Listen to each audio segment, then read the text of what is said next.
Alright, Michael Gantner is at 100 subs, and we're here to celebrate by answering questions. I prefer cake, but this is how he wants to do it, so we're gonna rip right in.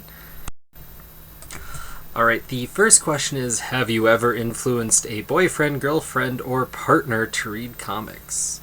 Well, my partners in crime online obviously have. But as far as the ladies, a few here and there across the way. Where I'm at now, currently, my girl, she's, one of those fake nerd girls who only reads trades, no single issues. Pfft. So anyways, I tell her, no, until you finish your Spider-Man. That's just how things are, Gotta keep it in line. Do my close friends read comics? My close friends on YouTube, but in the more real world, not so much. No, they don't really get it. What's funny is even a couple of the guys who I did small indie comic projects with, they didn't really read comics at all. No. So if I'm stuck on an island and I have to choose between non-superhero movies and superhero movies for the rest of my life, what would I choose? This isn't even a question. It's non-superhero movies. By and large, superhero movies, eh. Also, the quantity, if you're talking about being stuck on an island, not so much. And just by and large, I enjoy movies that are movies first. So that's what I'd rather be watching. There's definitely some crossover and exceptions, but what's been making me appreciate cinematography and all that a lot more is a much more high-tier YouTube channel called Every Frame a Painting. And if you guys aren't watching that, I might, that might be up your alley. I'd suggest checking it out. Cool stuff. So there you go. Bye.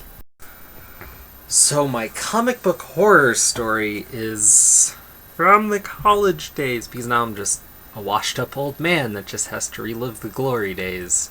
Also, because I basically keep my comics in a sealed room so nothing ever happens to them again. This was one of the few guys I knew who actually was in the comics, and he just came to my room and was like, oh, I want to check this stuff out. But he had this soda, and he had a shaky hand that day. And I was like, look, just put your drink somewhere else, man, so it doesn't spill and doesn't get on my shit. And he's like, I'm not going to drop it, whatever. 2 minutes later, and across some stuff, and across one trade that's still a little mangled. I don't want to get rid of it, though. It's this really good Neil Gaiman thing, but it'd be a bit to replace. But I think I recently finally figured out how to really clean it off, so I think I'm good. But soda got all over. I had all these bags and boards that were stuck together in a few little spots. That took me a few years going through the collection for it to kind of realize it was still sticky, and I just had to throw it away. I got lucky. There's one kind of loose out of bag issue that got stuck onto one of these. Luckily it was a reprint of some issue I got in a dime bin thing, so I just got rid of that one replacement issue. But whatever, man. It was horrible. Past it. Friends with that guy anymore for honestly better reasons, but that was a factor. So our next question, why do you think comics still have a social stigma, even when there are millions of people watching the movies and TV shows? I think the TVs and the movies aren't necessarily helping anything, because those are all targeted and made for the lowest common denominator with the superhero stuff that honestly is what a lot of people are maybe assuming comics are. And not always. A lot of the new phase of YouTubers coming in are people who watch that stuff and wanted to check out the rest, and here they are. And now they're comic fans because it got them to sit down and read a comic, which is cool. But I could see where there's also kind of the perception on the other end, from the more critical eye. And I think in order for people to realize that there is more to comics and that it's more than just, even just the silly superhero stuff, and the best way to do that is to just show them that it's more than superheroes. And by and large, like, anything you'd want to show them really is only a handful of years old so far. And to get them to look at, like, even a Chew or a Saga or a, Blankets, you need to, they basically want to have to read a comic already. And if it comes up, that conversation comes up, just let people know that there's more than the superheroes and whatever, and there's a comic for everyone if they're willing to look for it. I'm super passionate about this, and actually did a talk in my local community with Ignite Boulder, reaching out and talking to people about this sort of thing. Is a cool opportunity, and yeah, I just I encourage you to be advocates for the medium that you love. So yeah, I think it's there because all that people really know about comics is from the Wayback Machine, when comics had their media moment. At that point, it was really largely just superheroes, and people are still just informed by that. And I think rightfully so, because again, like I said, a lot of the stuff that you'd want to show them that isn't that is really relatively new. Going back to the movies, who's my favorite director? Given my taste on it, I think it's fairly predictable to say that Edgar Wright is my favorite director. And I haven't seen everything by him, and frankly, it just kind of came into my consciousness that, oh, the guy who made a lot of these movies I like is the same guy. Oh! And so, yeah, I mean, Scott Pilgrim, Hot Fuzz, Shaun of the Dead, probably his Shining stuff. I guess he'll be doing Ant-Man, so I guess that's one superhero movie I'll actually want to go see, which is weird. And he's done a lot of cool, weirder stuff, and I just want to check that out too. But I think his sensibilities and what he does with movies shows a level of craft that's really cool, but also keeps it entertaining and doesn't kind of delve into cinematography for cinematography's sake purely, kind of like a lot of other directors, like the art house Spielberg movies, or your, just that kind of stuff. I just Kubert stuff, like those are great movies, but I prefer movies that kind of keep it on a certain level, and that's where his movies are.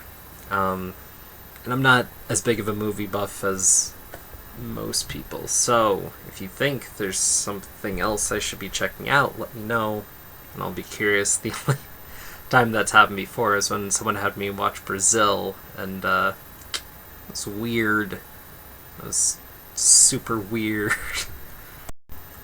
His last question is, like, super freaking hard for me.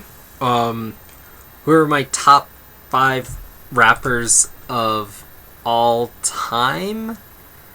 And oh man, like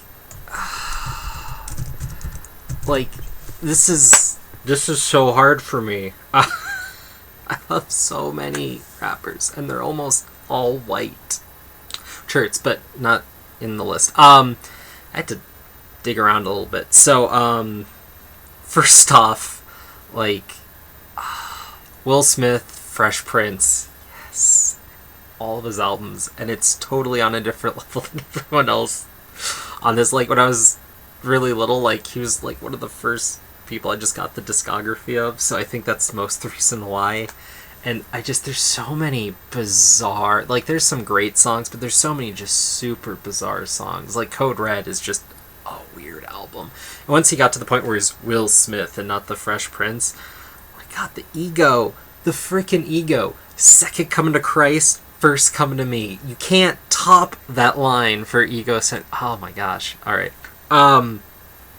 Next is Adam Warrock, but mostly his, like, first 2 to 3 years, his early career, because after a while he just kind of became like the nerd rapper, and he'd just like find a TV show or a movie or something, just kind of like rap the plot at you, and that is really cringeworthy. But a lot of his early stuff, he had like Adam Warrock and the Infinity Gauntlet, like he just had all this cool stuff, and he would kind of like layer his songs, and he took years of comic book stuff and just made it really cool. He had an X Factor EP. There's a lot of stuff on YouTube. If you go to his website, there's a lot of stuff you can just download for free. If you do really get into it, at least pitch the guy a few bucks. But yeah. Next, dude, Quad City DJs. It's one song, but that song goes with frickin' everything. It's amazing. How can you not? Oh my god, Space Jam, man. Space Jam. Next, Atmosphere. Oh my god, Atmosphere's awesome, and he's been doing it so long. Like, you can see like phases in his career. He has so many great songs, but like, The Best Day is one of my favorites. I don't know. Lots of cool stuff there, and I'm still like exploring what he's putting out and whatnot. And then my favorite now, but I mean, like, this whole list would change if I did it tomorrow. So like, I just like, rap's one of basically like the two things I really listen to. So but number one right now is Spose. Man, frickin' Spose. His big hit was I'm Awesome. Totally check that out. But he has a lot of other stuff, and that's like a hit, one-off song. But he has a lot of really cool stuff. Can't Get There From Here is, yes. Yeah, man, freaking could go for days, but I don't, because I am just, and no musical talent here.